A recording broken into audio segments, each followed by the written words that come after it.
ஓம் சைராம். ஜெய் சைராம். என் அன்பின் பிரியமே, உனக்காகத்தான் உன் சாயப்பா நான் காத்திருக்கிறேன். என் செல்வமே, விரைந்து வா. உன் குடும்பத்தில் உள்ளவர்கள் உன் அன்பை புரிந்து கொள்ளவில்லை, நீ அவர்களுக்காக படும் கஷ்டத்தை அவர்கள் புரிந்து கொள்ளவில்லை என்று கவலை கொள்கிறாயல்லவா? உன் மனதை நான் அறிவேன். உனக்கு என்றும் காவலாய் மட்டும் அல்ல, உன் கண்ணீர் துடைக்கும் ஆதரவு கரமாய் நான் இருப்பேன். நீ கவலைப்படாதே, கண்ணீர் சிந்தாதே.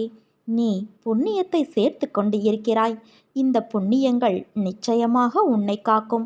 உன் வாழ்வில் உனக்கு எது சரியானதோ, எது தேவையானதோ அதை கொண்டு வந்து உன் கைகளில் உன் சாயப்பாவான நான் சேர்ப்பேன்.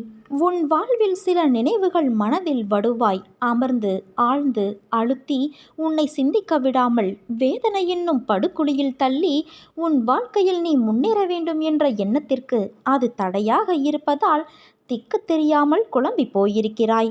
நீ எதிர்காலத்தை யோசித்து எடுத்துள்ள முடிவை அவர்கள் யோசிப்பது இல்லை. நீ அவர்களை காயப்படுத்தினாய் என்பது மட்டும்தான் அவர்களுக்கு புரியும். அவர்களுக்கான சூழ்நிலை புரிந்துதான் முடிவை நீ எடுத்தாய் என்பது அவர்களுக்கு தெரியாதல்லவா? அதை எதிர்பார்த்தால் கடைசியில் நீதான் காயப்பட்டு நிற்பாய். நம்மை நேசித்தவர்கள் தவறாக புரிந்து கொண்டார்கள் என்றுதானே நீ வேதனையடைகிறாய். எதற்கும் கலங்காதே. உன் சாயப்பா உனக்காகத்தானே இருக்கிறேன்.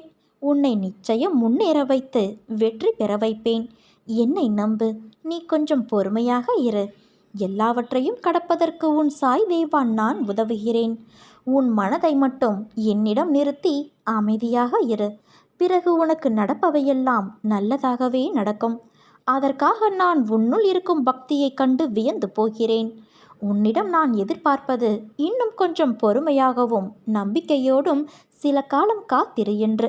உனக்கான பரிசை உன் சாயப்பா நிச்சயம் தருவேன்.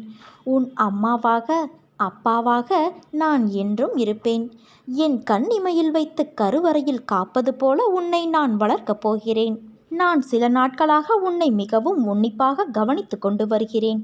பாசம் பாசம் என ஏங்கி அந்த மாயையில் சிக்கி உருக்குலைந்து விட்டாய். உண்மையான பாசத்திற்காக நீ ஏங்கும் ஏக்கத்தை காண என்னால் பார்த்து கொண்டிருக்க முடியவில்லை. இது பொய்யான மாயை நிறைந்த உலகம் என எத்தனையோ வழிகளில் உனக்கு நான் அறிவுறுத்திவிட்டேன்.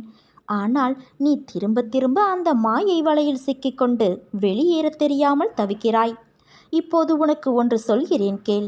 உன் நலனை விரும்பும் உறவுகளாக, அதாவது தாயாக, தந்தையாக, சகோதரனாக, குருவாக, உற்ற தோழனாக நான் இருக்கையில் நீ ஏன் இன்னொருவரின் பாசத்திற்காக ஏங்க வேண்டும்? உனக்குள் இருக்கும் எனக்காக ஏங்கு. நீ ஏங்கத் தொடங்கும் போதே அது தெரிந்து நான் உன் அருகில் வந்து விடுவேன். உன்னை விரும்பும் நிரந்தர உறவாக நான் இருப்பேன். உன்னை விட்டு நான் எங்கே போகப் போகிறேன்? இனி எப்படி இருக்க வேண்டும் என்ற முடிவை நீ எடுத்து விட்டாயல்லவா? அதையே பின்பற்று.